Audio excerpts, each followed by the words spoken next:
So, unless you have given the narcissist an extreme, drastic narcissistic injury, that narcissist is going to come back around and hoover you or return to you, or at least attempt to return to you, since narcissists hate being alone, and the relationship with the new supply that was you were replaced with is 9 out of 10 times not going to work out, because that new supply is going to experience the same type of abuse that you did, obviously, with this pathologically narcissistic person. Because behind the mask, in all of the smoke and mirrors, lies a truly insecure person, somebody that is childlike in their nature, and they need people around them to validate their existence, to tell them how truly great they are, and to listen to their problems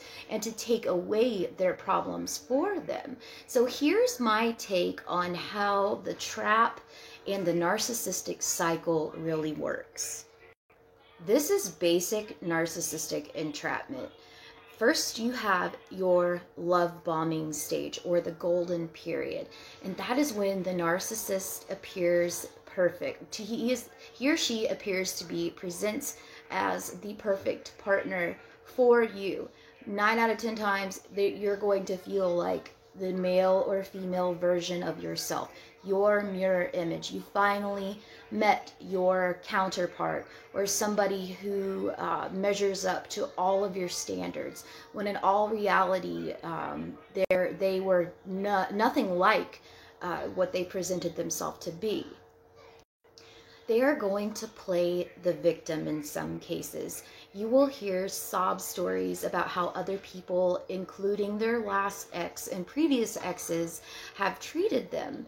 They will bring up, sometimes they'll bring their mental health into the equation, and you will feel sorry for them and not want to abandon them. Your empathetic nature and need to fix will come into play here, and you'll excuse any of the odd behavior that you are aware of in this time period.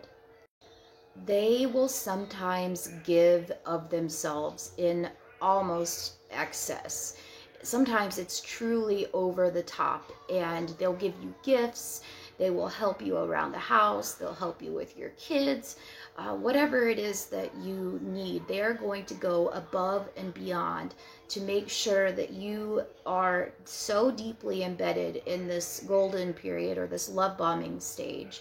But they're really doing it so that you feel like you owe them something for all of the things that they have done, and so that they will always be there for you.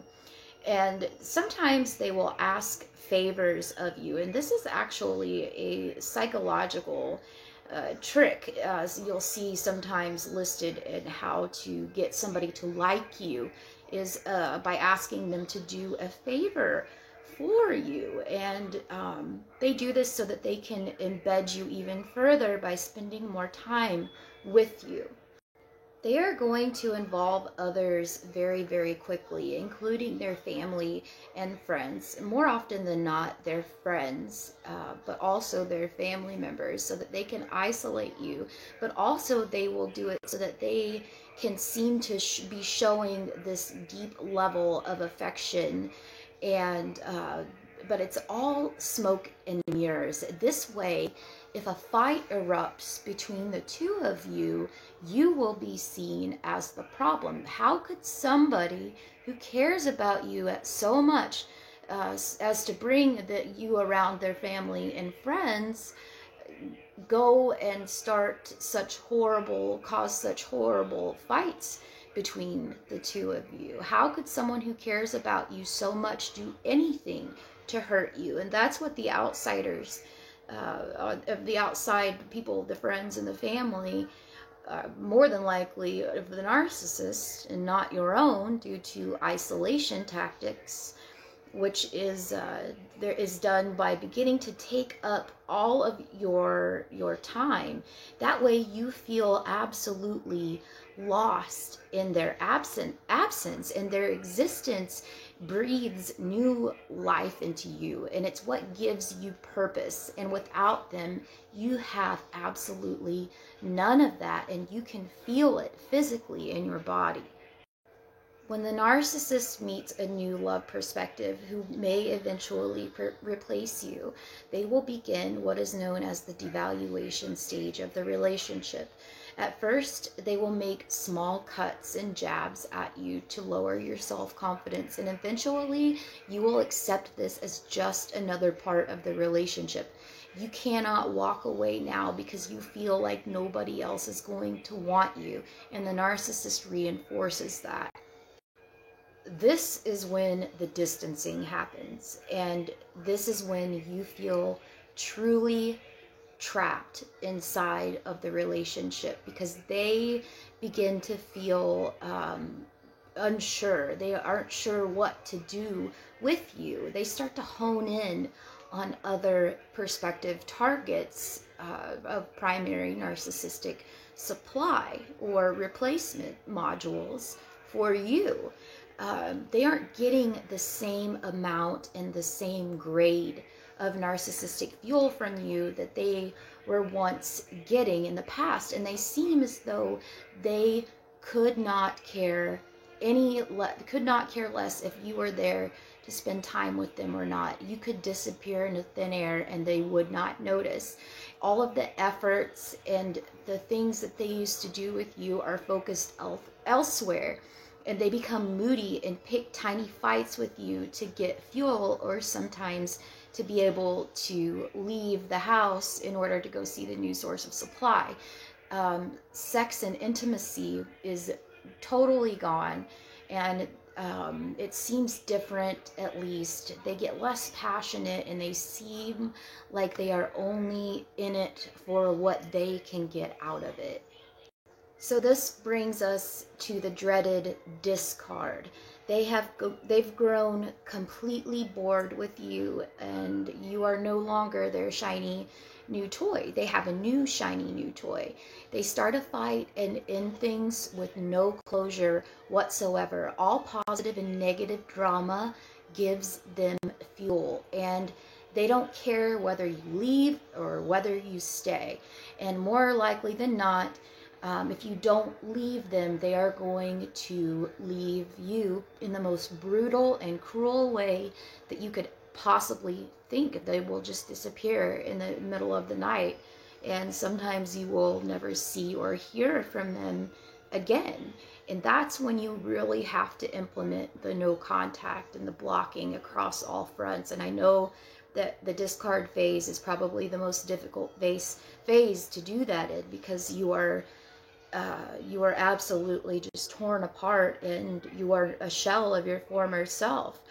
They receive an extra high hit of narcissistic fuel from the makeup sex too after a fight during the discard phase. And if they do find a new supply, sometimes they will move on for a very long period of time. This brings us to the end of the cycle, and that is the Hoover.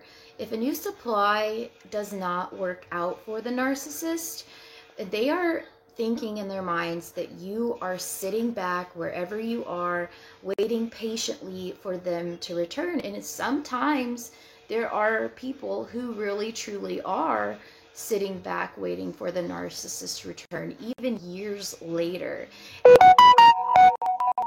So after all, you will be waiting patiently to get back into their good graces and receive the love and attention that they once gave you. That is why they instill a golden period, because that is what everybody wants to get back to. They want to know why they can't find the person that they met in the beginning. And you'll get some lame half-ass apology about how they know that there's something wrong with them, and they'll go to therapy and yada yada yada.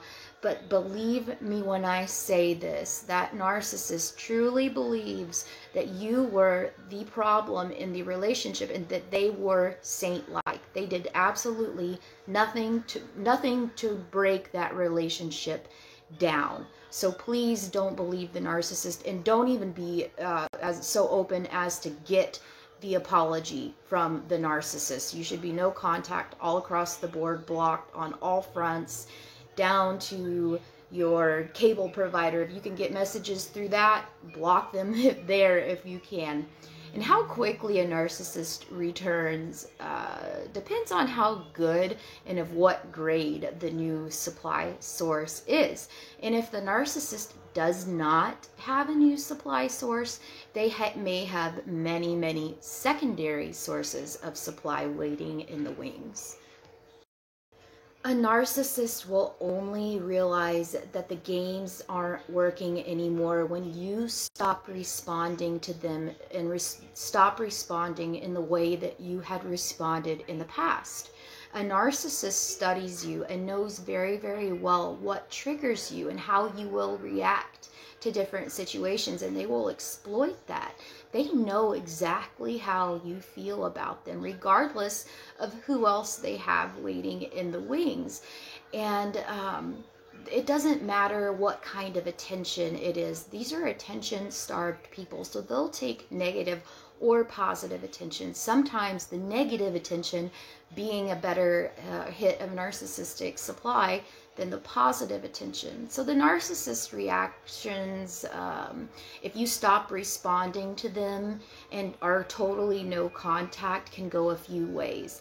They may try a few different tactics to get a rise out of you. This includes using family and friends to get to contact you. And my sister actually was just in a situation like this where the narcissist that she left was using family members to contact her who he had never even spoken to, and was definitely not in the good graces of due to his treatment of her. So you may not hear from the narcissist for a while if you are interested in knowing this information.